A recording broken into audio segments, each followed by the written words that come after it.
हम इस वीडियो में डिस्कस करेंगे कि हमने कैसे असेस को ब्लॉक करना है कि ये जो 172.24.0.11 सिस्टम है इसके किसी भी सर्विस को असेस ना कर सके। अब हम यहाँ पे फायरवॉल पे बैठे होंगे तो अब ट्रैफिक यहाँ से क्या आ रहा है, फायरवॉल की तरफ आ रहा है, तो हमें कौन सी यूज़ करनी पड़ेगी, चेन इनपुट चेंज यूज़ करनी पड़ेगी। और इनपुट की क्या डेफिनेशन होती है कि जब हम कंट्रोल करना चाहते हैं ट्रैफिक जो फायरवॉल की तरफ आ रहा है तो हमें क्या करना पड़ता है, इनपुट को यूज़ करना पड़ता है, इनपुट डायरेक्शन को यूज़ करना पड़ता है। तो अब हम पहले वाला रूल लिखने वाले हैं। पहले वाला रूल है कि हम क्लाइंट 11 हम चाहते हैं कि किसी भी फायरवॉल सर्विस को असेस ना कर सके। तो ये रूल कहाँ लिखना है, ये भी इम्पॉर्टेंट है, फायरवॉल के अंदर जाके रूल लिखना है। तो हमारी जो कमांड है वो IP टेबल्स है। -T फिल्टर हमें स्पेसिफाई करना पड़ेगा कि भाई कौन से के टाइप की हम फायरवॉल यूज़ करना चाहते हैं। हम क्योंकि फ़िल्टर कर रहे हैं ट्रैफिक तो हम जो फायरवॉल टाइप यूज़ करेंगे वो फ़िल्टर यूज़ करेंगे। मीन ऐड कर दे, रूल ऐड कर दे, इंस्ट्रक्शंस ऐड कर दे, किस डायरेक्शन के अंदर, इनपुट डायरेक्शन के अंदर। और पैकेट कहाँ से आ रहा है वो हम -S के साथ स्पेसिफाई कर सकते हैं। सोर्स कहाँ से आ रहा है तो हमने कह दिया 172.24.0.11। और क्या एक्शन क्या परफॉर्म करना है, जे मीन जंप, क्या करना क्या है तो हमने कह दिया कि ड्रॉप करना है पैकेट। तो आप ध्यान से देखो, हमने कहा था कि फायरवॉल में 3 चीज़ें इंपॉर्टेंट है कि किस टाइप की फायरवॉल है। तो हमने कहा था कि 3 टाइप की है, फ़िल्टर, नेट और मैंगल।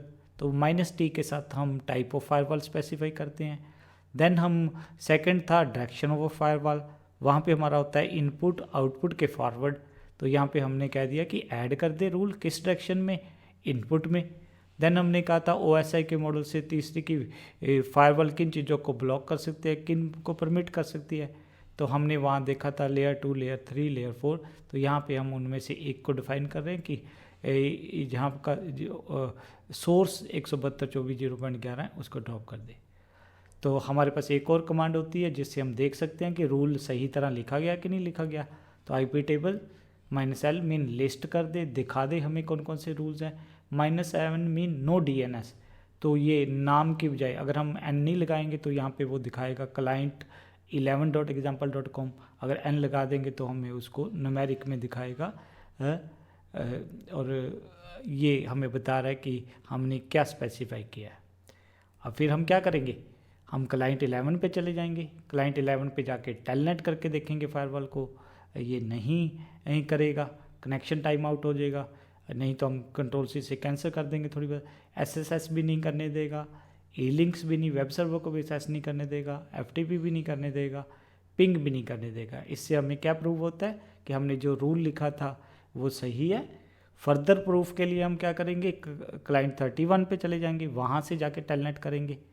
अब हो जाएगा टेलनेट, क्योंकि हमने जो रूल लिखा है उसमें हमने ये बताया कि वहाँ से ब्लॉक करना है जिसका एड्रेस सोर्स 172.24.0.11 हो। तो ये तो 31 है, इसलिए कोई प्रॉब्लम नहीं आएगी, पिंग भी कर सकता है। तो इससे हमारा प्रूव हो जाता है कि भाई वो रूल हमारा जो लिखा है, जो हम चाहते थे वो रूल वही कर रहा है।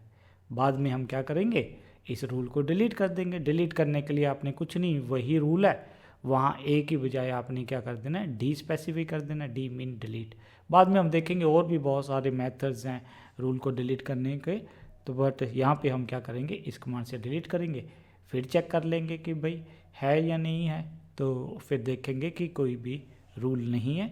अगली वीडियो में हम इसकी डेमो देखेंगे।